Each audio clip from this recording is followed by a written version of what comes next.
अगले दिन मौसम पे स्याह बादलों का साया था। बड़े दिनों बाद आज हब्स और गर्मी से छुटकारा मिला था। कैस गंभीर के ऑफिस से मुलक्का एक ऑफिस में लैपटॉप के सामने बैठी। अदीबा के चेहरे पे सराप था, शौक और कुछ कुछ बेयकीनी भी। उसके सामने कुछ प्रिंट आउट से जिनमें सीनियर हाकिम और मेधी गंभीर के दरमियान कॉल रिकॉर्ड था। टेक्स्ट मैसेजेस के प्रिंट आउट से वो कई बार इतफाकन कसन कई जगह मिले थे।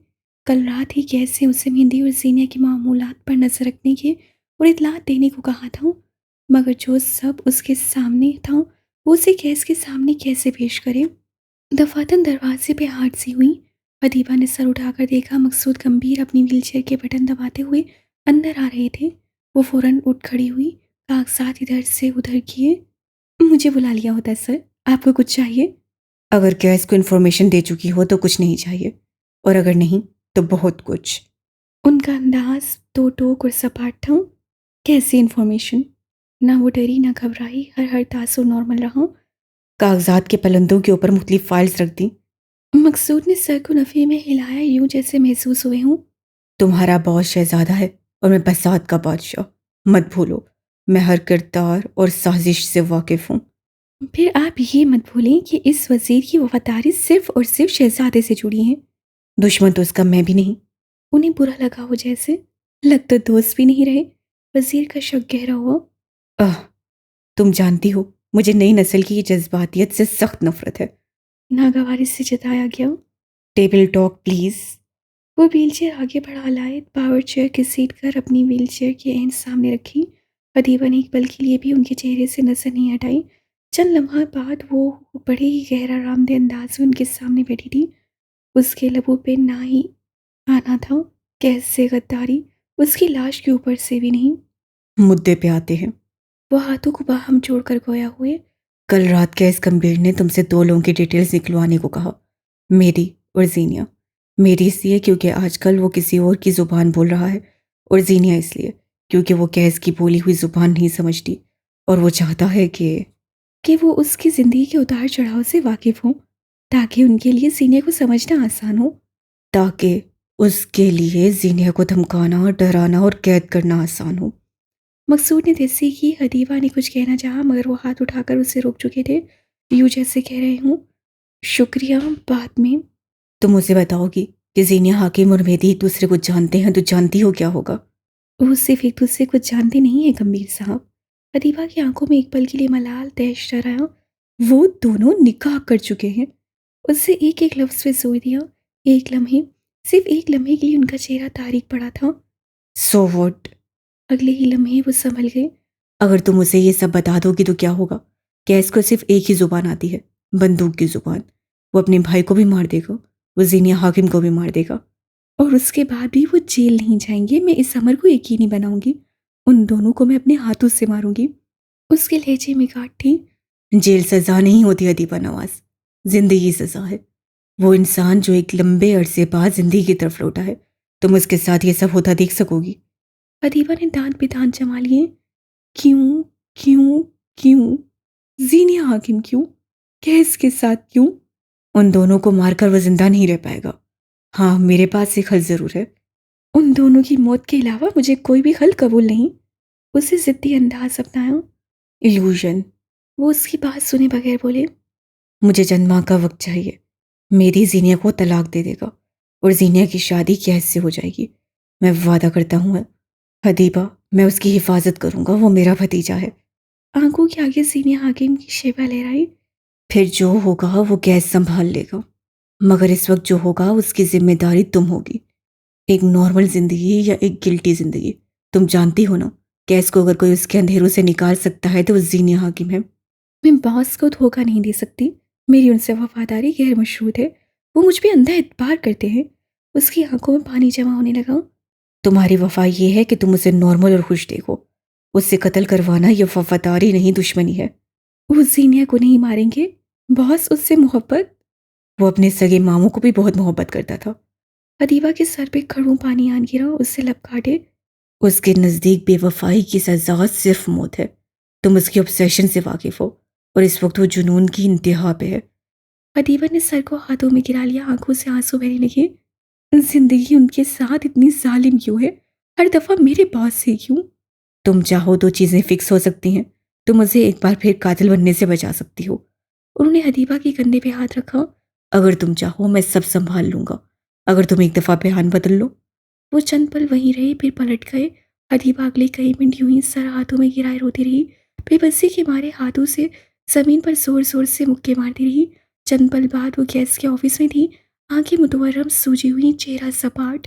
वो गैस के सामने चंद कागजात के पलंदे रख रही थी। जीनिया हाकिम पंचगोर यूनिवर्सिटी से पढ़कर आई है, शादीशुदा। वो रुकी, एक नज़र गैस के संजीदा चेहरे पे डाली। अब बेवा है, इस्लामाबाद में कैसम के लिए काम करती है और सीएसएस की तैयारी कर रही है। शादी को 4 सालों से ज़ायद अरसा हो गया है, मगर उसके यहाँ औलाद नहीं है। इसी वजह से उसके ससुराल में मसाइल है। मिलने वालों में कैसम की कुछ मुलाजमीन, जिनमें वो रुकी, हल्क में गिल्टी से ऊपर का मधुम हुई। मेहदी कम्बीर शामिल नहीं। कैस मुस्कुराया, एक आरामदेह पुरस्कून मुस्कुराहट। वो उसके गुमान से हटके थी, उसके बारे में बदगुमानी कैसी। मेहंदी गंभीर की रूटीन नॉर्मल है, पॉडकास्ट, यूट्यूब, और आजकल वो चंद इलीट्स का लाइफ कोच भी है। हर वीकेंड वो उनसे मिलता है, और मिलने वालों में जीनिया हाकिम शामिल नहीं। वो आजकल फसाना रुबाब से ताल्लुक बढ़ा रहा है। अब की सुबह नहीं लड़खड़ाई, समीर हर दफ़ा खबरदार नहीं करता। वो बदनाम जमानत का करो। कैसा कारत से बोला। अह, उसका टेस्ट औरतों के बारे में बहुत बुरा है। अदीबा मजीद भी कुछ कहती रही। कैसे सब कुछ सुना, मगर कागजात के पलंदे को हाथ तक नहीं लगाया। वो जिन लोगों पर इतबार करता था मुकम्मल करता था। क्या सिर्फ इतना ही? ये स्याही से भरी दुनिया है हबीब, और तुमने मुझे स्याही छोड़ सुरमाई भी नहीं दिखाया। वो आगे हुआ, हदीबा को गौर से देखा। क्या वाकई सिर्फ इतना ही? जाने क्यों उसका दिल नहीं माना, वो अंदर तक लरस गई थी। पसीने की एक बूंद ने गर्दन से कमर तक का सफर किया। जब आप अपने अंदर इतनी तब्दीलियां ले आए हैं, तो एक और तब्दीली भी ले आए बॉस। उससे कनखियों से मेज पर धरे कागजात की तरफ इशारा किया।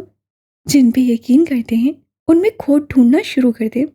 कैसे एक नज़र उसे देखा, फिर उन कागजात को हाथ बढ़ाया तो अदीबा का दिल हालत में आया। उसे सांस रोक लिया। कैसे यूं ही बिला इरादा हाथ पीछे को किया। अदीबा की अटकी सांस वहां हुई। I trust you, but remember, if you betray, I will make you पे। अल्फाज में ठंडक और सफा की थी। अदीबा ने सर को अस्वाद में हिलाया, मेज पे धरे कागजात समेटे, फिर रुक कर गैस को देखा। वो उसे ही दिख रहा था, आंखें हर तासुर से खाली नहीं। शायद वो यकीन कर चुका था, शायद नहीं, अंदाजा लगाना मुश्किल था। गाड़ी में एयर फ्रेशनर की खुशबू फैली थी। एक हाथ गाड़ी की खिड़की पर रखे, दूसरे हाथ से स्टीयरिंग को थामे। शीर्षल गुस्से में लगती थी, दूसरी तरफ खामोशी से सड़क को तकती सीनिया हाकिम थी। कल रात से जो तुमने चुप का रोजा रखा हुआ है, क्या अब वो टूटेगा या हम मजीद इंतजार करें? हत्ता लाइमकान उससे आवाज सीमी रखी थी। जीनिया खामोश रही। तुम क्या करने वाली हो जीनिया? छुट्टी। वो एक लफ्ज बोलकर चुप हो गई। तुम इस्तीफा नहीं दोगी? शेजल ने हैरत से उसे देखा। दे नहीं सकती, 1 साल का कॉन्ट्रैक्ट है, लेकिन वो लम्हे भर को रुकी। मैं आइंदा कईस गंभीर के लिए काम नहीं करूंगी। ओह, कैसम तो हाकिम साहब का है ना, जो तुम जो चाहोगी वही होगा। वो सुलगी तो उठी थी, साथ कप होल्डर से अपना कॉफ़ी का कप उठाया। मेरा कॉन्ट्रैक्ट कैसम के लिए फ़ोटोग्राफी का है। अगर तुम भूल रही हो, तो मैं कैस की पर्सनल एडवाइज़र हूँ, जिसके लिए कोई कॉन्ट्रैक्ट नहीं था, और मुझे खुशी है कि नहीं था। शेजल चुप सी हो गई। छुट्टी मिल जाएगी तुम्हें, वो काफ़ी देर बाद बोली। हर साल में एक मुलाजिम को 15 दिन की छुट्टियां मिलती हैं। कैसम से मैंने एक दिन भी नागा नहीं किया था। उसके हल्क में गिराएं अटकने लगी। उससे फिर भी मेरे साथ ऐसा सलूक किया। मलाल, चुभन, बेबसी क्या नहीं था उसके लहजे में। शेजल ने तसल्ली देनी चाहिए, मगर फिर रुक गई। कई बार रंज के मारे इंसान पर अल्फाज का कोई असर नहीं होता। थोड़ी देर बाद वो कैसम में थी। शेजल उसे छोड़ खुद बराक के साथ गैस के ऑफिस चली गई थी। एचआर ऑफिस दूसरी मंजिल पे था। जीनिया लिफ्ट में सवार थी। जब कोई व्हीलचेयर के साथ अंदर दाखिल हुआ, उससे गर्दन फेर कर देखा तो सामने मकसूद थे। गुड मॉर्निंग सर, वो लिफ्ट के बटन दबाते हुए बोली, गर्दन उठा रखी थी। तुम्हारा चेहरा देखकर तो गुड मॉर्निंग नहीं लग रही। उन्होंने उसे देखे बगैर तबसरा किया। चेहरे ना पड़ा करें, जिंदगी मुश्किल हो जाती है। लम्हे भर की तौक़ुफ़ के बाद वो फिर खोया हुई। आप मुझे एक फेवर दे सकते हैं सर? बदले में मुझे क्या मिलेगा? सवाब कमाने का शौक आपको है नहीं, पैसे वैसे भी बहुत हैं, फिर क्या चाहिए? उससे बाजू सीने पे बांध कर उन्हें देखा। अच्छी तस्वीर। वो तुरंत बोले। जीनिया ना जाने क्यों मुस्कुराई। जब तुम तस्वीर बनाती हो तब उनमें ज़िंदगी होती है। मुझे भी कुछ अच्छी तस्वीर चाहिए। ओके, डन, मिल जाएंगी। लेकिन आपको मेरे मूड अच्छा होने का इंतज़ार करना होगा। आजकल मैं अच्छी तस्वीर लेने के मूड में नहीं हूँ। अंदाज लहजा सब भूल चलता हूँ। फेवर मांगो जीनिया हाकिम। लिफ्ट खुल गई, सीनिया बगैर कुछ कहे उनकी व्हीलचेयर थामे बाहर निकल आई। उन्हें सहारे नहीं पसंद थे, मगर वो दूसरी बार भी अपनी व्हीलचेयर थामने पे सीनिया को मना नहीं कर सके, कर ही ना सके। मुझे कुछ दिन की छुट्टी चाहिए और एचआर डिपार्टमेंट से कहकर मेरे अकाउंट्स क्लियर करवाएं। वो राहदारी में रुक गई, फिर उनकी आंखों से उनके सामने आई।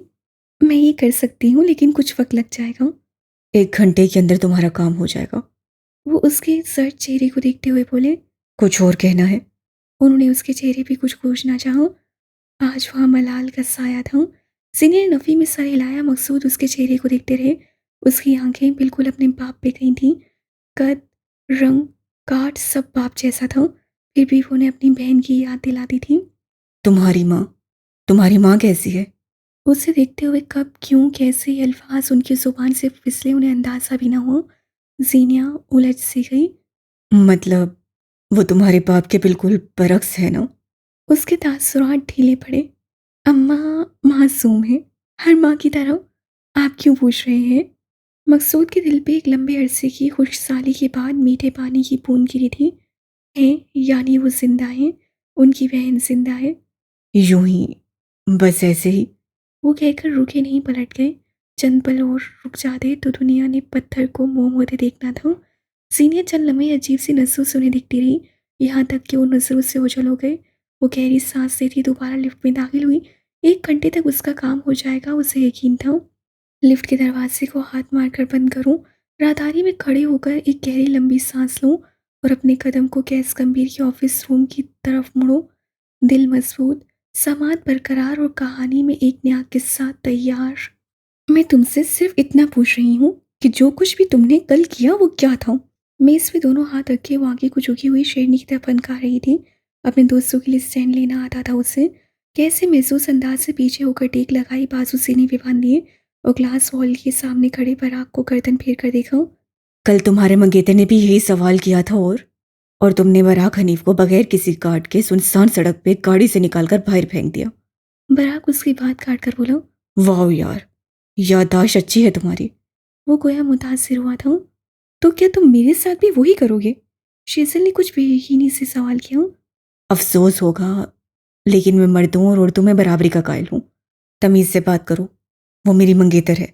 बराक बुलंद आवाज में नागवारी से बोला, गैस का चेहरा सपाट हो। इसी तरह मुझे भी बुरा लगता है जब कोई मुझसे जीनिया के मुतालिक सवाल करता है। जीनिया तुम्हारी मंगेतर या बीवी नहीं, फॉर गॉड से कोई शादीशुदा औरत है। उसका बस नहीं चलता था, गैस का सर फाड़ दे। शादियां टूट भी सकती हैं, उसका शोहर मर भी सकता है। कोई उसके करीब आए, मैं उसे अपने हाथों से मारूंगा। वो बेनियाजी से बोला। तो क्या अब तुम अपने ही भाई को मारोगे?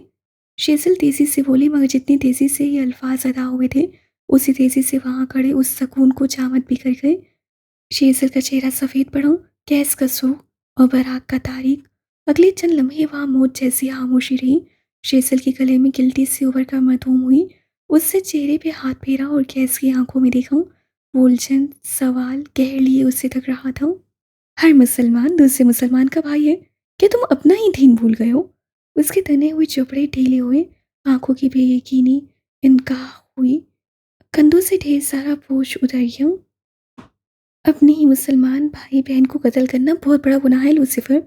तुम जीनिया के बारे में क्या सोचते हो? वो धीरे से कुर्सी पे आकर बैठी। टांगों से जान निकल चुकी थी। कुर्सी सहारा थी। मैं तुम्हें या किसी और को ये बताने का पाबंद नहीं कि मैं उसके बारे में क्या सोचता हूँ। It's personal. उन दोनों को छोड़ बराक की तरफ देखो तो उसके चेहरे पे अब भी तारीकी थी। कुछ था जो उसे मालूम हो चुका था, कुछ ऐसा जो नहीं होना चाहिए था। वो शिजल को जानता था। उसके अल्फाज से ही, उसकी रूह से वो बातें बदल सकती थी, मगर आंखें, बराक को उसकी स्याह आंखों का हर तासुर हिफ्स था। वो दुनिया को मैनिपुलेट कर सकती थी, बराक हनीफ को नहीं। देखो गैस, मेरी बात समझो। वो अपनी जगह से उठकर उसके सामने आकर खड़ी हुई। जीनिया हाकिम और तुम कुछ भी नहीं हो। Nothing, nothing, nothing. ओके, लेकिन अगर तुमने उसकी तरफ मजीद कोई पेशकदमी की तो मुझे मजबूरन उससे बताना होगा। कैसे ज़रा की ज़रा नज़र उठाकर फांसे पे खड़े पराग को देखा, फिर शेज़ल को देखा। उसकी आंखों में सारे ज़माने की बेफ़िक्री थी। बता दो, एज़ इफ़ आई केयर। उसे मुझ तक आना है, मर्ज़ी से भी, मंशा से भी। और अगर ना आई तो मैं लाना जानता हूँ। वो टेक छोड़कर सीधा हुआ। ऐसे में मैं तो बस सही वक़्त का इंतज़ार कर रहा हूँ। लेकिन अगर तुम उसके लिए मुश्किलात पैदा करना चाहती हो तो गो अहेड। वो हाथ उठा उठाकर तहामुल से बोला। शेज़ल उसे देखकर रह गई। तभी पराग अपनी जगह से छोटे-छोटे कदम लेता उससे करीब आया। शेज़ल को बाजू से पकड़ा और अपने साथ लेकर बाहर निकल गया। वो इतनी जल्दी कि बाजू भी न छुड़वा सकी। उसे सहारा चाहिए था। तुमने कहा वो अपने भाई को नहीं मार सकता। इसका क्या मतलब है? थोड़ी देर बाद वो गाड़ी में बैठे थे। ये सवाल पराग ने उसका सीट बेल्ट बांधते हुए पूछा था। मैं मतलब भी वहीं बता चुकी हूँ। शायद तुम कहीं और मसरूफ थे। बहस जीतने का पहला असूल, अपना कसूर मानने के बजाय दूसरे को उसका कसूर गिनवाऊं। बड़ा खन्नूस उसे सपाट नसों से देख रहा था। तुम मुझ पे एतबार नहीं करती ना? बज़ाहिर सरसरी सा सवाल था, मगर शेज़ल सिम्पसन को अपने आसपास सुआं भरता महसूस हुआ। बराक हर्ट हुआ था। बराक तुम। शैतान शैतानी से पहले मुझसे इजाज़तनामा साइन करवाता है। उसकी बात काट कर मुस्कुराकर बोला। सफाक सर्द मुस्कुराहट। I will find out by my self. उससे गाड़ी स्टार्ट की। शेज़ल चाहते हुए भी कुछ न कह सकी। वो लड़े बगैर बहस खत्म करने का आदी था, मगर बात नहीं। आज गाड़ी चलाते हुए वो बोल नहीं रहा था। आज गाड़ी चलाते हुए वो किसी नए कैफ़े के बाहर रुककर शेज़ल को कॉफ़ी नहीं दिला रहा था। आज वो उसे तंग करने को किसी लड़की का ज़िक्र नहीं कर रहा था। आज वो बहाने-बहाने से उसे देख भी नहीं रहा था। वो वाक़ई कुछ जान चुका था या शायद जानने वाला था। कैसों से वापसी भी वो एक बस में सवार थी। सुर्ख बस के शीशे पे गाल टिकाए वो बाहर के नज़ारे देख रही थी। दफातन उसकी गोद में पड़े मोबाइल की घंटी बजी। मोबाइल हाथ में लिए वो पैगाम पढ़ने लगी। कैसम की तरफ से उसकी सारी पेमेंट क्लियर हो गई थी। वो इस्तीफ़ा और छुट्टी की दरख्वास्त भी जमा कर आई थी, मगर फिर भी उसे सुकून नसीब नहीं हुआ। उसने आंखें बंद कर ली, सर को निशिस की पुष्ट से टिका दिया। चंद ही पल बाद गरम गरम आंसू उसका चेहरा भिगो रहे थे। उसे लगता था एक दिन सीनियर हाकिम के पास पैसा होगा और वो खुश होगी। आज उसके अकाउंट में ढेर सारी रकम थी, मगर वो खुश नहीं थी। उसे लगा था उसके पास ढेर सारे मुलबुसात होंगे तब वो खुश रहेगी। आज उन पैसों से वो हज़ारों ब्रांडेड जोड़े खरीद सकती थी, मगर वो खुश नहीं थी। क्यों? क्योंकि उससे खुश रहना सीखा ही नहीं था। सेंट डोरस मॉल इस्लामाबाद का मशहूर और महंगा मॉल है। दूसरी मंजिल पे संगे मर के फर्श पे हाथों में बैग लिए खड़ी सीनिया हाकिम एक एक चीज़ को तक रही थी। कई बार उससे शॉपिंग मॉल्स टीवी में देखे थे। सोचा तो वो यहाँ जाएगी। आज वो यहाँ थी, गवादर की छोटी सी मार्केट के छोटे सी दुकान से आज इस्लामाबाद के उस बड़े मॉल तक का सफ़र वो तय कर चुकी थी। मगर जो उसे फ़ख्र से देखती अपनी उस बहन से, तो कई माह से उसकी बात नहीं हुई थी। जो ज़रा-ज़रा सी फ़ज़ूल खर्ची पे टोकता उस भाई के फ़ैसले मशवरे तो वो बहुत पहले अपनी ज़िंदगी से निकाल चुकी थी। कई लम्हे शीशे के पार टंगे खड़े मलबूसात और बैग्स वो देखती रही, यहाँ तक कि मंज़र धुंधला हो गया। आसाइशात उसे खुशी देंगी, उसका इल्यूशन टूट चुका था। बशर हाकिम ने उसे कई बार समझाया था कि पैसा खुशी नहीं है। आज उसकी बात दुरुस्त साबित हुई। कई पल बाद वो अपना मोबाइल निकाले, नोटपैड पे कुछ लिख रही थी। आंसू तवातर से बह रहे थे। बशर जब मेरे लिए नान चने गोलगप्पे लाता था तब मैं खुश नहीं होती थी, क्योंकि मुझे वो नाकाफ़ी लगता था। और आज जब मेरे पास किसी बड़े रेस्टोरेंट में खाने के पैसे हैं तो मैं खुश नहीं हूँ।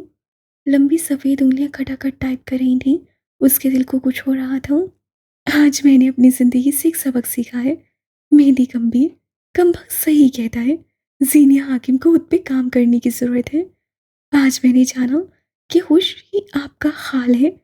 करियर बनाना, खुद कमाना, अपने आप को आइशात देना बुरा नहीं है, लेकिन ये दुनिया का सबसे खूबसूरत और मुतहर्रिक सफ़र है। आंसुओं की बाढ़ के आगे स्क्रीन धुंधली पड़ने लगी। उसे हथेली से रगड़कर आंसू साफ किए। लूनर इस्लामाबाद का एक थीम कैफ़े है। चांद की थीम पे बना कैफ़े, जहाँ बहरे एस्ट्रोलॉजिस्ट के जैसे लिबास पहनकर ऑर्डर सर्व करते नजर आते हैं। जहाँ मेज़ और दीवारों पे चांद की सतह का सा तासुर आता है। जीनिया हाकिम जिस मेज़ पे बैठी थी उसके हक में चांद का नमूना था, यूं जैसे हक में बड़ा सा रोशन चांद हो। जिससे खड़े पूरी तरह वासिया और सफ़ेद रोशनी मुनव्वर से हो और सामने रखी मेज़ पर बैठे आप खाना खा रहे हो। वेटर ने कई किस्म के लवाजमात उसके सामने लाकर रखे। उसे खाने को देखे बगैर अपने इंस्टाग्राम खोला। ये उसका ऑफिशियल अकाउंट था, जहाँ उसे ढेर सारे लोग अपने लिए फ़ोटोग्राफी करवाना चाहते थे, जहाँ लोग उसके काम की उसकी कदर करते थे। जहाँ वो थम गई, वो एक लड़की का पैगाम था।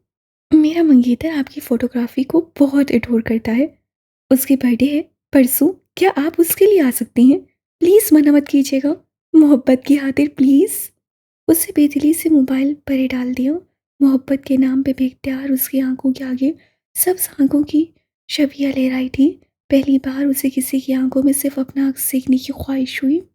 खाना अनछुआ छोड़ वो उठ खड़ी हुई, चंद नोट निकाल कर मेज़ पे रखे और तेज़ से इस कदम लेती रेस्टोरेंट से बाहर निकल आई। खुद पे जबर करना भला खुशी थोड़ी देता है। पढ़ें, जॉब करें, मेहनत करें, खुद को सँवारें, खुद को आसाइशात देने के लिए एफ़र्ट्स करें, मगर कभी भी ये ना सोचें कि पैसा आपको खुशी देगा। नहीं देता, खुदा की कसम नहीं देता। इससे आगे ना लिखा गया। मोबाइल छोड़ वो सर को हाथों में लिए रो पड़ी। कई लोगों ने गर्दन मोड़-मोड़ कर उससे देखा था। सारी ज़िंदगी सारी ज़िंदगी एक इल्यूज़न में गुज़ार दी कि एक दिन सीनिया खुश होगी। मैंने खुद पे बड़ा ज़ुल्म किया। मैंने छोटी-छोटी चीज़ों में खुशियाँ ढूँढनी थी। मुझे अपने ट्रॉमास को छोड़कर आगे बढ़ना था। मुझे माज़ी के गमों की वजह से हार्टलेस नहीं बनना था। मैं खुश नहीं हूँ क्योंकि मैंने अपनी सास से हमेशा लोगों को अनकंफर्टेबल किया। मैं खुश नहीं हूँ क्योंकि मैंने खुशी को एक ह्यूज चीज़ समझकर उसका ताक़ुब किया, हालाँकि वो मेरी मुट्ठी में थी। लिखना, अपने दिल का हाल लिखना उसके लिए हमेशा से एक हल रहा था। मैं मानती हूँ, मेरी ज़िंदगी में बहुत सारे मसाइल रहे। मेरी फैमिली टॉक्सिक रही, मेरे लिए आसाइशात और आसानियाँ नहीं रहीं। मुझे उनका गम मनाना था, किसी को गमगीन नहीं करना था। मुझे कोई सुनने वाला नहीं था। उसके बदले मुझे हर सुनाने वाले के साथ तल्ख़ और बदतमीज़ से ही होना था। मोबाइल से एक पल के लिए आँखें हटाकर उससे आस-पास देखा। एक तरफ पुरशोर सड़कें, दूसरी तरफ लोग और बीच में उस बस में बैठी ज़ीनिया हाकिम। इंतकाम, जलन, हसद खुशी नहीं देते, मुझे भी नहीं मिली। आज मैं हर उस इंसान जिससे मुझे तकलीफ़ थी, को माफ़ करके अपनी ज़िंदगी में आगे बढ़ूँगी, क्योंकि मुझे खुश रहना है। आज मैंने अब्बा को माफ़ किया, आज मैंने अम्मा को माफ़ किया, आज मैंने बलाज को माफ़ किया, अपने उन रिश्तेदारों को माफ़ किया, जिन्होंने मुझे या मेरे ख़ानदान को तकलीफ़ दी। लिखते-लिखते वो रुक गई, दिल में एक टीस सी उठी। आज मैंने खुद को भी माफ़ किया। आंसू इस रवानी से उसकी आंखों से निकले जिसकी कोई हद नहीं। मैंने एक और गलती भी की है। मेहदी गंभीर को उससे दूर रखने की कोशिश करके पहली ही मुलाकात वो पहली मुलाकात से मेरे दिल के अंदर तक उतर गया था। वो गवादर के साहिल पे मिले थे, पहाड़ियों की टेक में, हवाओं के तलाशों में, समंदर के शोर में, जहाँ वो सुनहरी आंखों को अंदर तक पड़ गया और वो सब्ज़ आंखों को दुनिया की सबसे हसीन आंखों का लक़ब दे आई।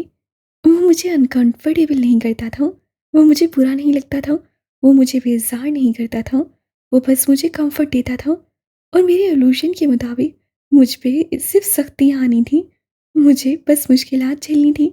ये मेरी सज़ा थी, जो मैंने खुद को दी।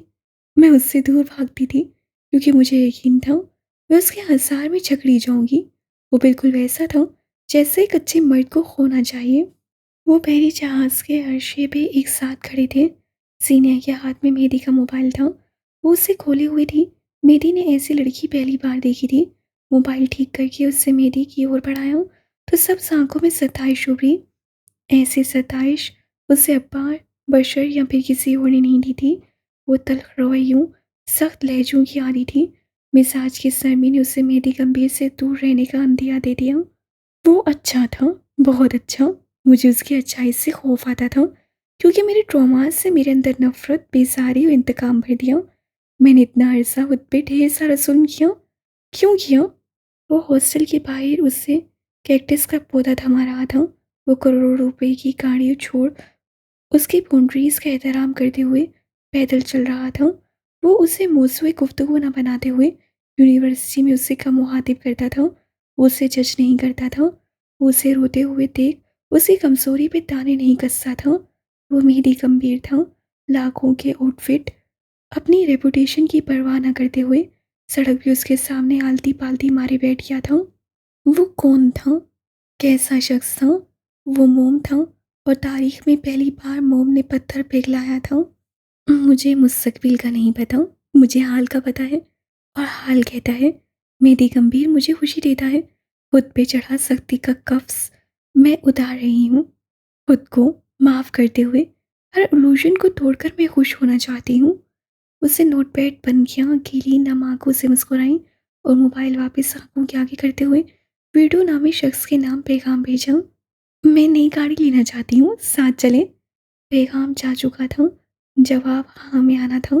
उससे मालूम था मेहदी गंभीर के मुतालिक उससे कई खुशगुमानियाँ थीं, यकीन भी, इस्तेकाक भी। सुबह से दोपहर और दोपहर से शाम हो चुकी थी। वो पराग और शेसल के जाने के बाद खुद भी किसी मीटिंग के लिए निकल गया था। अब जब वापस आया तो उसे मालूम हुआ था किसी ने हाकिम उसकी पर्सनल एडवाइज़र नहीं रही और फोटोग्राफी की जॉब से वो चंद दिन की छुट्टी लेकर जा चुकी थी। मेरी इजाज़त के बगैर कोई होता कौन है उसे छुट्टी देने वाला? कोई होता कौन है उसका इस्तीफ़ा मंज़ूर करने वाला? वो अपने ऑफिस में चक्कर काटते हुए तैश के आलम में कह रहा था। बाजू की रखें फूल गई थी और चेहरा सुर्ख। बॉस, आप छोटी सी बात का बड़ा इशू बना रहे हैं। छुट्टी देना, इस्तीफा मंजूर करना, ये एचआर का काम है और वो हर दफ़ा ये काम आपसे पूछ कर नहीं करते। अदीबा के अंदाज में नागवारी थी। गैस चक्कर काटते हुए उससे करीब आकर रुका। अपनी टोन दुरुस्त करो हबीब। ऊंचा लहजा यहाँ सिर्फ मेरा होगा। सॉरी बॉस, वो बोल चुकी थी मगर उसका हर अंदाज गवाही देता था कि अगर उसे 1000 दफ़ा मौका मिले तो 1000 दफ़ा इतनी बदतमीज़ी कर सकती थी। वो चंद पल मसीदी हुई चक्कर काटता रहा, फिर थक कर बेसारी उकताहट, गुस्से और थकान से ग्लास वॉल के साथ जाकर खड़ा हुआ। वो आसुर्दा लगता था, डिस्टर्ब और तैश ज़दा भी। कई पल बाद जब वो बोला तो उसकी आवाज़ शिकस्त सा थी। सब ठीक था हबीब, सब ठीक। 6 माह, पूरे 6 माह सब ठीक रहा। 6 माह बाद एक रोशनियों भरी शाम में वो सब आंखों के जहर में आ गई और सब बर्बाद हो गया। पहले सब सही था। 2 माह कबल का जिक्र है। फैसलाबाद के रिहायशी इलाके से ज़रा फासले पे एसएम टेक्सटाइल की फैक्ट्रीज थी। वो हर माह उनके विजिट के लिए आया करता था। इस दफ़ा उसके साथ सीनियर समेत दीगर फोटोग्राफी टीम भी आई थी। एक अच्छे हाथ से लंबे और थका देने वाले दौरे के बाद फैक्ट्री से बाहर रखी संगीन नशिस्तों पे आकर बैठी थी। उसका मूड पूरी तरह ऑफ था। कैस यूं ही उसे थका देता था। इस वक्त भी गुस्से से भरी हुई अपने बैग से चॉकलेट का डब्बा निकाल कर बैठी, एक पे एक भाग रही थी। उसे चॉकलेट नहीं पसंद थी, लेकिन इस वक्त जहर जैसा सही। उसे किसी चीज़ पे गुस्सा उतारना था। वो जो ज़रा फासले पे खड़ा फैक्ट्री के मैनेजर से बात कर रहा था, उसे यूं गुस्से में देखकर उसकी तरफ बढ़ाया। ज़रा सी फासले पर टांग चढ़ा कर बैठा, गर्दन तान रखी थी। धूप से उसकी हल्की दाढ़ी चमक रही थी। उसे हाथ बढ़ाकर सुनहरी रैपर में लिपटे गोल चॉकलेट बार को उठाना चाहा, मगर वो डब्बा उचक कर अपनी गोद में रख चुकी थी। ऐसा चाहते हुए भी मुस्कुराया, फिर यूं ही धीरे से उसे एक इत्तला दी। मुझे चॉकलेट्स बहुत पसंद है। वो रुख फेर गई। मैं बहुत शौक से खाता हूँ। अन्नू सबकी। ये जो तुम अभी खा रही हो ये मेरे फेवरेट हैं। एक और कोशिश, अब कि उसे ध्यान ही न दिया। जब कोई मेरे सामने चॉकलेट खा रहा हो तो मुझे और ज़्यादा क्रेविंग्स होती हैं। जीनिया ने 2 से 3 बार हाथ में लिए, बाकी खटाक से डब्बा बंद करके वापस बैग में रखा। इशारा था कि वो नहीं शेयर करने वाली। खुद वो अब भी सुनहरे रैपर को यूं पा रही थी जैसे जन्म जन्म का बदला हो। अब बस भी करो, क्या सारी खा जाओगी? उससे खुले हुए बैग से डब्बा निकाल लिया। जीनिया ने भूखी शेरनी की तरह उसे देखा था। किसी ने तुम्हें ये नहीं बताया कि अपने एम्प्लॉयज़ की चीज़ें बगैर इजाज़त नहीं खाते? उससे आराम से सुनहरा रैपर खोला, गोल गोल चॉकलेट बार को सताइश से देखा। उसे 2 उंगलियों में पकड़े सीनिया की आंखों के ऐन सामने ले गया। जिताती निगाहों से उसे देखा। बताया था, मगर मुझे भूलने की आदत है उससे झपट कर चॉकलेट वापस लेना चाहा, मगर शोमई किस्मत वो गैस के मुंह तक का सफ़र कर चुका था। साथ वो मज़े से आंखें बंद कर गया। उसे डब्बा वापस लेना चाहा, मगर गैस उसे भी हाथ से अपनी पुश तक ले गया। साथ गर्दन नफ़ी में हिलाई। मैं आज और अभी इस्तीफ़ा दे रही हूँ। आज से तुम मेरे बॉस नहीं। वो बैग झपटने के अंदाज से उठाकर खड़ी हुई, गैस से सह हिला दिया। कल तक तुम्हारा गुस्सा ठंडा हो जाएगा। जाओ, मैंने तुम्हें एक दिन के लिए टर्मिनेट किया। वो बेनियाजी से बोला, साथ एक और चॉकलेट का रैपर खोलने लगा। सीनिया अगर थोड़ी देर मज़ीद वहाँ रुकती तो यकीनन उसका सर फाड़ देती। वो मेरा अक्स है। दुनिया जब हमें देखती थी तो एक नज़र से देखती थी। मुझे उसके सामने या उसे मेरे सामने प्रिटेंड करने की ज़रूरत नहीं थी। हमारे बीच क्या आ गया? कच्ची बस्ती का मंजर था। एक बड़े लंबे रकबे पे फैले वसी और इस मैदान पे इस वक्त लोग गिटारों की सूरत खड़े थे। जहाँ गिटारें खत्म होती थीं वहाँ से थोड़ा सा आगे 3 कुर्सियाँ रखी थीं, जिनमें से एक पे स्याह शलवार कमीज के साथ सफ़ेद शॉल वाला केस गंभीर बैठा था। दरमियानी कुर्सी पे मकसूद और तीसरी कुर्सी पे मेहदी गंभीर। मकसूद और केस गंभीर टांग पे टांग चढ़ाए, आंखों पे स्याह चश्मा लगाए हुए थे। उनके हक में और दाएं बाएं गार्ड्स खड़े थे।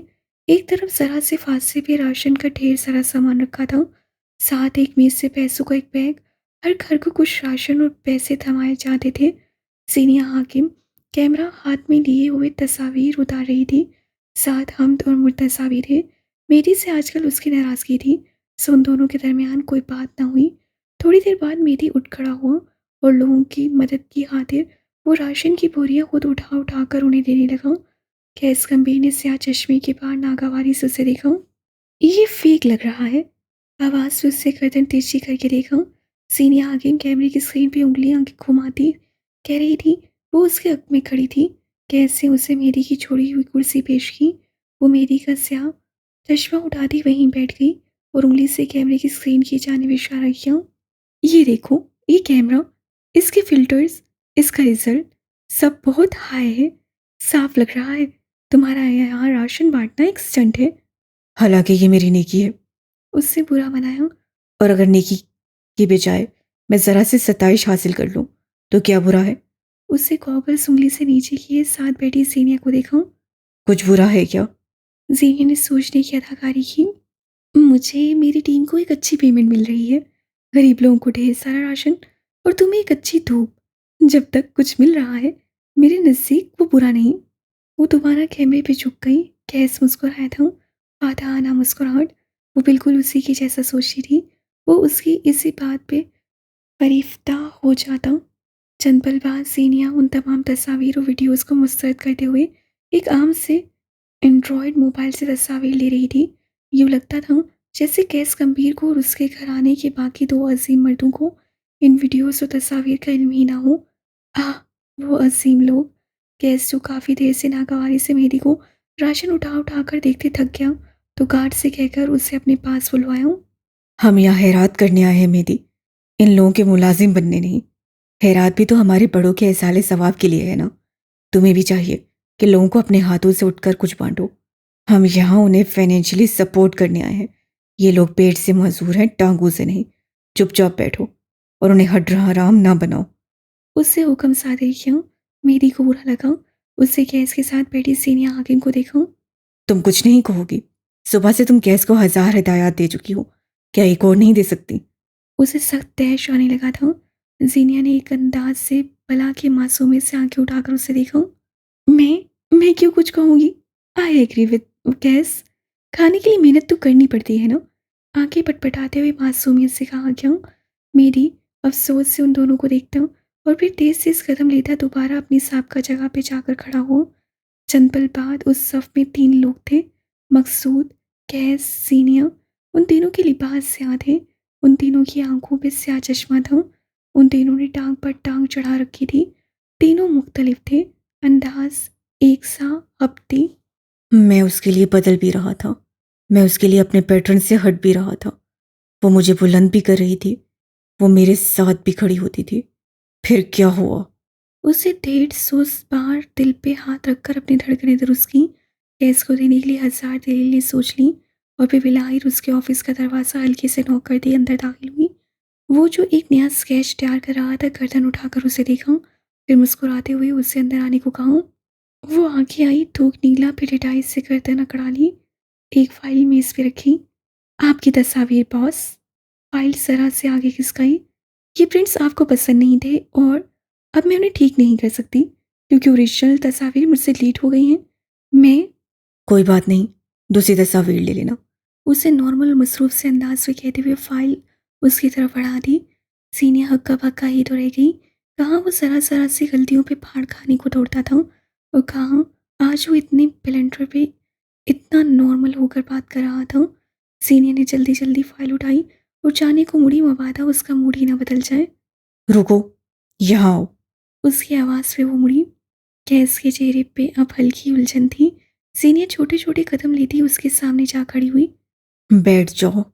कुछ हुआ है? कुछ मसला है? वो चंद लम्हे खामोशी से मेज़ पे धरे सीनियर के हाथ देखता रहा। लंबी खूबसूरत उंगलियां, नाखून हर वक्त किसी न किसी रंग की नेल पॉलिश में डूबे रहते। Nice nail polish. उसके हाथों को देखकर संजीदगी से तबसरा किया। सीनियर ने अपना हाथ चेहरे के सामने किया, फिर हल्का सा मुस्कुराई। ये नेल पॉलिश नहीं है, मैं नहीं लगाती, नमाज पढ़ती हूँ। कैसे आंखें घुमाई, सीनियर सुलगी उठी। हाँ ठीक है, रोज सही, लेकिन पढ़ती हूँ। इससे ये नेल पॉलिश नहीं, मार्कर से। मैं हर दफ़ा वही लगाती हूँ। वो अपने हाथों को हर जाविये से दिख रही थी।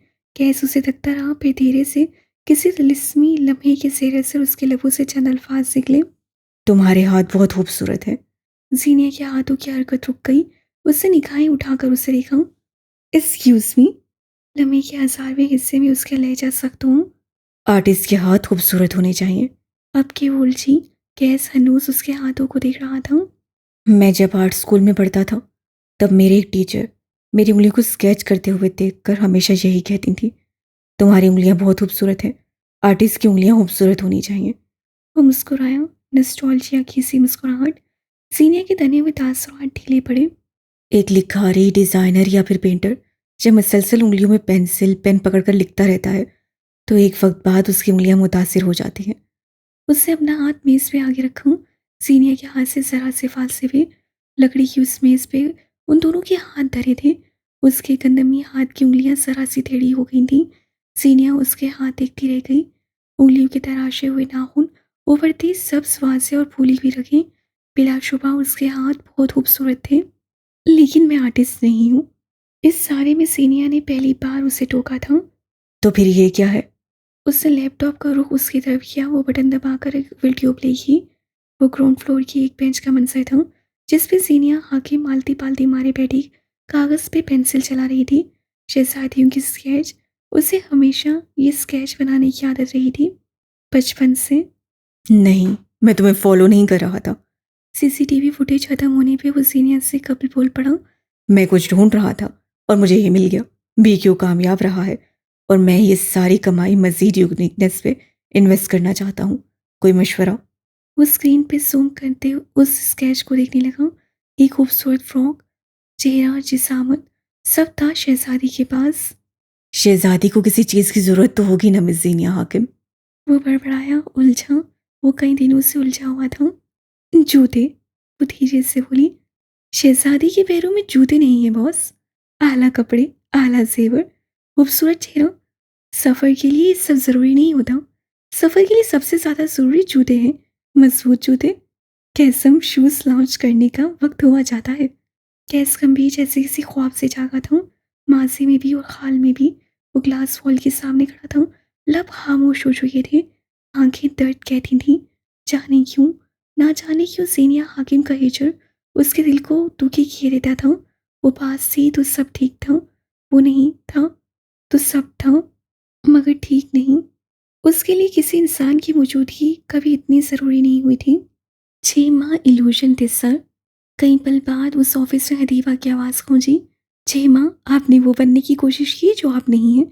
इल्यूजन खत्म हो गया है, अब जो है वो असल है। अगर आपको सीनिया हाकिम चाहिए। वो 2 कदम आगे आई। एन कैस की पुश में तो कैस गंभीर को वापस लाए।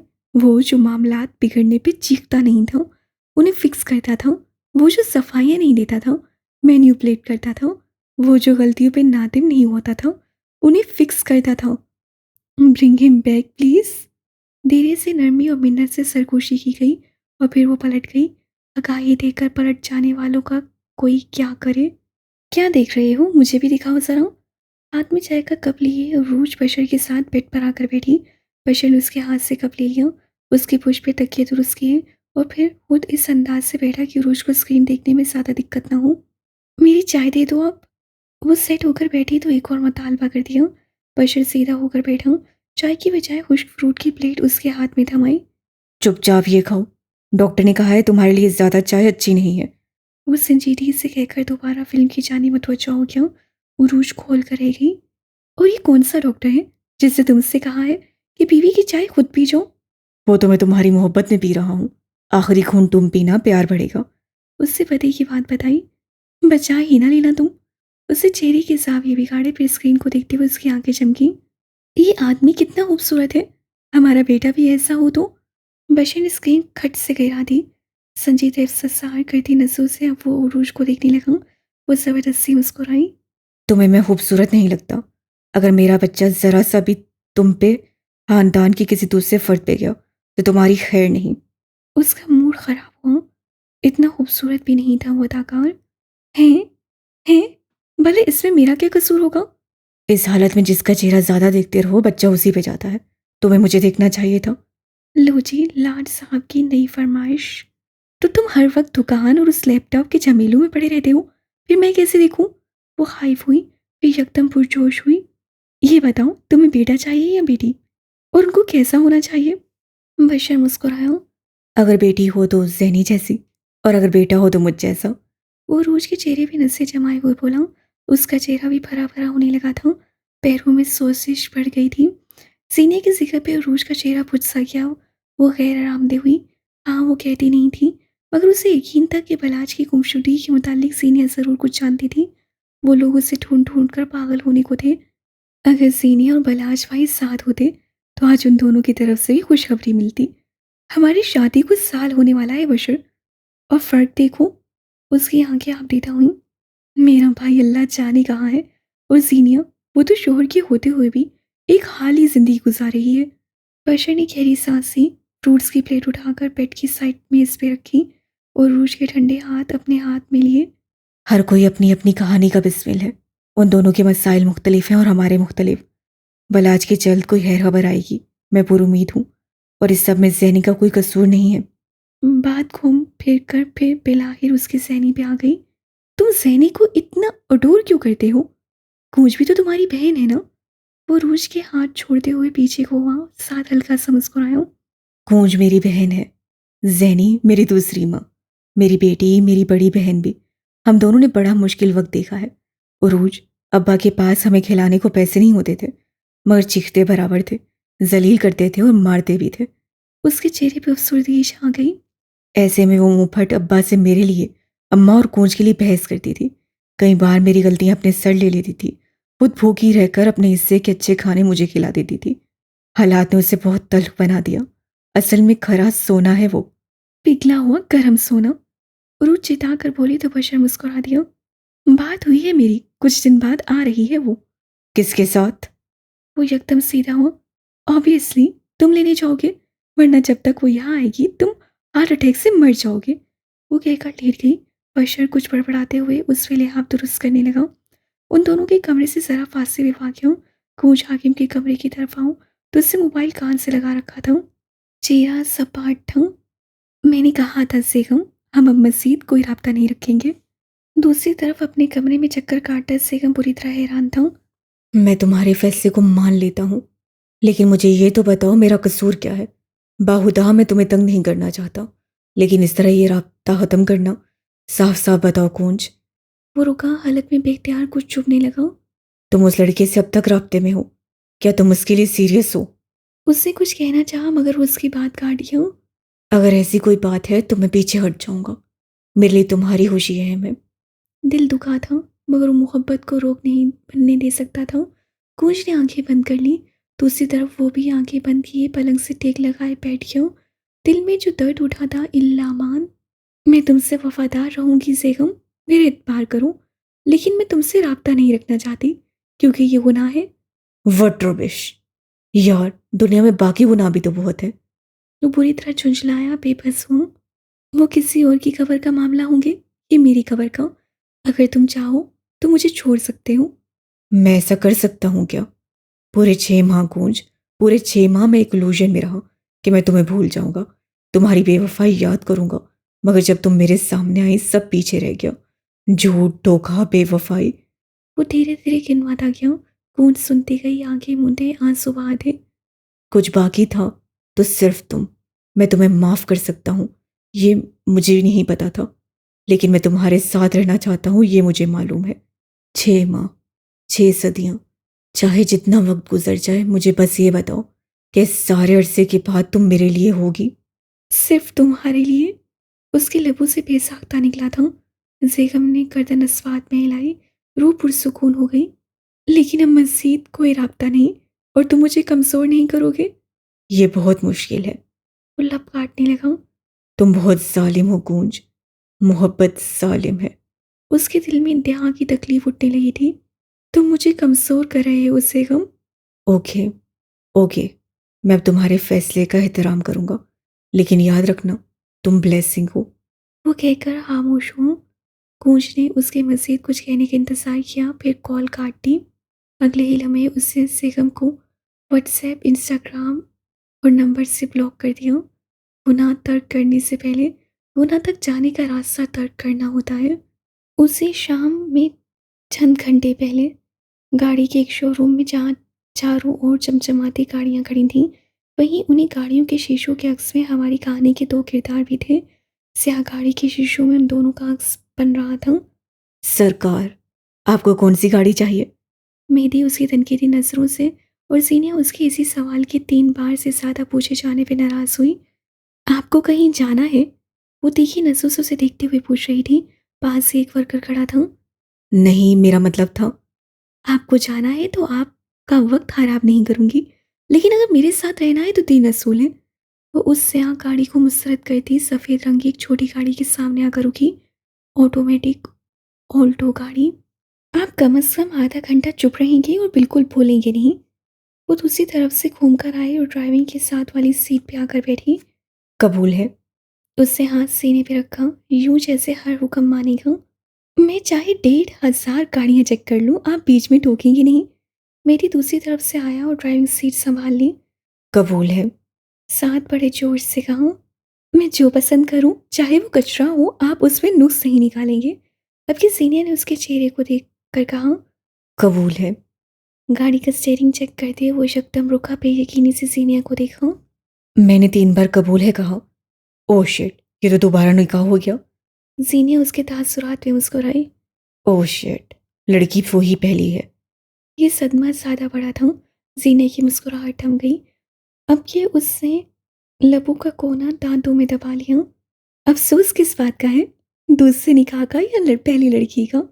अगर लड़की तुम हो तो ये निकाह 200 बार हो जाए, मुझे हर बार कबूल है। वो रवानी से कह गया और उसी पल उसे अंदाजा हुआ। ओह, क्या कह चुका है। उससे हफस से बालों में हाथ फेरा। जीने उसे नजरअंदाज कर गई। मेरी ने गर्दन बाहर निकालकर मैनेजर से चाबी मांग ली। हम एक टेस्ट ड्राइव लेना चाहेंगे, इजाज़त? श्योर सर, ज़रूर लीजिए। उसका बस न चलता था मेरी गंभीर के कदमों में गिर जाए। थी मेरी गंभीर। ओह खुदाया। वो बड़ी महारत से गाड़ी को दूसरी गाड़ियों के दरमियान से निकाल कर आगे ले आया। खुली सड़क पे आते ही उससे गाड़ी को अच्छी खासी स्पीड दौड़ाया। सीनियर चुपचाप बाहर देखती रही। अच्छी गाड़ी है ना? सीनियर ने बाहर देखते खामोशी को तोड़ा। मेरी ने एक तायराना जायजा लिया, फिर गर्दन हिलाई। अच्छी है, लेकिन थोड़ी छोटी है, थोड़ी कम कंफर्टेबल है। ऐसे लग रहा है जैसे मैं कैद हो गया हूँ। उसके हाथ स्टीयरिंग व्हील पे धुन बजा रहे थे। अब 2 करोड़ की गाड़ी चलाने वाला तो यही कहेगा ना। ओह कम ऑन। उसे जैसे एहसास हुआ कि सीनियर के सामने उसे ये नहीं कहना था। मेरा ये मतलब नहीं था, बस सच बोलने की आदत है। कोई बात नहीं, मुझे बुरा नहीं लगा। वो साहूलत से बोली। मेरी ने बकायदा गर्दन मोड़कर उसे देखा था। 1 मिनट, 1 मिनट, तुम इतना जल्दी मान गई? मैंने तो अपने हक में 1000 दलीलें भी तैयार कर ली थी। खुद को 2000 बार ब्लॉक होते भी देख चुका था। यहाँ तक कि जिससे तुम्हें मैसेज करना था, उसने ईमेल का पासवर्ड भी सोच चुका था। उसकी आंखें मशकूक अंदाज में सिकुड़ी। कहीं मैं ख्वाब तो नहीं देख रहा? ज़रा मुझे गोली तो मारना। उससे अपना हाथ उसके आगे किया। उसकी आखिरी बात पे सीनिया बेख्तियार हंस पड़ी थी। हंसते हंसते उसकी आंखों में पानी भरने लगा। चेहरा सुर्ख पड़ गया। गोली नहीं, चुटकी काटते हैं। हंसी के दौरे के दरमियान वो बामुश्किल बोल सकी। उसका हंसा मेरी गंभीर को लगा था। शायद उससे किसी को हंसते हुए ही पहली बार देखा हूँ, या शायद पहली बार कोई हंसते हुए इतना हसीन लगा हूँ। तुम्हारी चुटकी भी गोली के बराबर ही होती है। उसे नजरों का सावया मोड़ लिया। अलखुश सा हो रहा था। उसे इतना खूबसूरत लगने की इजाज़त किसने दी? इतनी ज़ालिम हो तो मत मिला करे मुझसे। उसकी मुस्कुराहट सिमट गई। मेरी कुछ ना बोला तो ज़ीनिया ने किसी हर्जे के तहत उससे एक सवाल किया, आप डरते हैं मुझसे? तुम इतनी भी बदसूरत नहीं हो। वो गैर संजीदगी से बोला। ज़ीनिया संजीदा थी। उसे एक नज़र मोड़ काट कर वापस शोरूम की तरफ जाते मेरी को देखा। आप मुझसे डरते हैं या नहीं? वो उसे देख रही थी मगर मेरी उसे देखने से एतराज़ बरत रहा था। वो हंसते हुए खूबसूरत लगी थी। वो बोलते हुए भी लगेगी उसे यकीन था। अगर वो बोलते हुए खूबसूरत लगी तो वो नज़र कैसे मुड़ेगा? मैं 27 साल का 6 फीट 1 इंच का मर्द तुमसे क्यों डरूंगा? मैं तुम्हारे रवैये से डरता हूँ। वो कई बार बहुत बुरा होता है जीनिया। गाड़ी वापस शोरूम के बाहर आकर रुकी। सीनिया और मेडी अपनी अपनी तरफ से उतर आए। उस रात आपने कहा था लोग मुझसे मोहब्बत नहीं करते, लोग मुझसे डरते हैं। वो उसके सामने रुकते हुए बोली। उसी पर मैनेजर आता दिखाई दिया। उसकी बाँझें खुल रही थीं। मेरी ने सीनिया को देखा। गाड़ी अच्छी है, कीमत भी मुनासिब है। डन करें? मुझे नहीं लेनी, वापस चलते हैं। यकदम उसका दिल हर शय से उचाट हो गया। मेरी 2 करोड़ की गाड़ी अगवा करने का इरादा है क्या? वो मुस्कुराकर बोला मगर सीनिया की संजीदगी से उसे देखने पर हाथ सरेंडर करने के अंदाज से उठा लिए। अच्छा अच्छा, कोई बात नहीं, हम वापस चलते हैं। वो मैनेजर की तरफ मुड़ा। ये गाड़ी एक तरफ कर दें। मैं कम्बीर महल से किसी को भिजवाता हूँ। ओके। ये डील हल्की आवाज़ में की गई थी। लेकिन मैम ना कह रही हैं सर। वो कुछ कुछ मुतसब्सब हुआ। मेरी मुस्कुराया, पलट कर सीनिया को देखा, फिर मैनेजर के कंधे पे हाथ रखे थोड़ा आगे आया। तुम्हारी शादी हुई है? हुई थी लेकिन खत्म हो गई, क्यों सर? अब मैं समझ सकता हूँ क्यों खत्म हुई होगी। बीवी के इनकार की 1000 किस्में होती हैं। जो इनकार इस वक्त इन्होंने किया है उसका मतलब है वो ना करेगी। लेकिन अगर ये गाड़ी नहीं ली गई तो जाहिर है मैं चाहता ही नहीं था ये गाड़ी घर आए। उससे कंधे से हाथ हटाया। मुझ में 1.5 घंटा लड़ने की सकत नहीं है, इसलिए गाड़ी भिजवा देना। बाद में उलझन सदा सा सर हिलाकर आगे बढ़ गया। जीनिया आगे मेहदी गंभीर के साथ उसकी गाड़ी की तरफ आ गई। थोड़ी देर बाद वो गाड़ी ड्राइव करते हुए एक मोहताज सी नज़र उस पर डाल लेता था। तुमने अपना रवैया बदलने का फैसला किया है? काफ़ी देर की खामोशी के बाद वो बोला था। जीनिया ने सर को हफीफ सी जंबिश दी। अच्छी बात है, मगर ये पैटर्न 24 साल से है। तुम इसे एक दिन में नहीं तोड़ सकती। खुद को, चीज़ों को वक्त दो। दोबारा अगर गुस्सा नहीं कर रही तो तीसरी बार करो। अकड़ने से टूट जाओगी। खुद को ढीला छोड़ दो। जीनिया चंद लम्हे उसे देखती रही, खामोशी से, यकसोई से। उसका नीम रूप, उसकी हल्की दाढ़ी और सब आंखों की जरा सी झलक। उससे इतराफ़ किया कि वो यूं ही बगैर कुछ कहे, बगैर थके मेरी गंभीर को देख सकती थी। वक्त का तयन मुद्दत सेट किए बगैर। हाँ, वो उसे पैरों देख सकती थी। अगर दुनिया में चंद और मेरी गंभीर पैदा होने लगे तो ये दुनिया रहने की काबिल हो जाएगी। उससे कहना चाहा मगर कह ना सकी। अल्फाज सिल में रख लिए, होंठों पे कुफल लगा लिया और गर्दन मोड़ ली। हाँ, वो उसे देख सकती थी मगर उसके पास हक नहीं था। फिलहाल नहीं।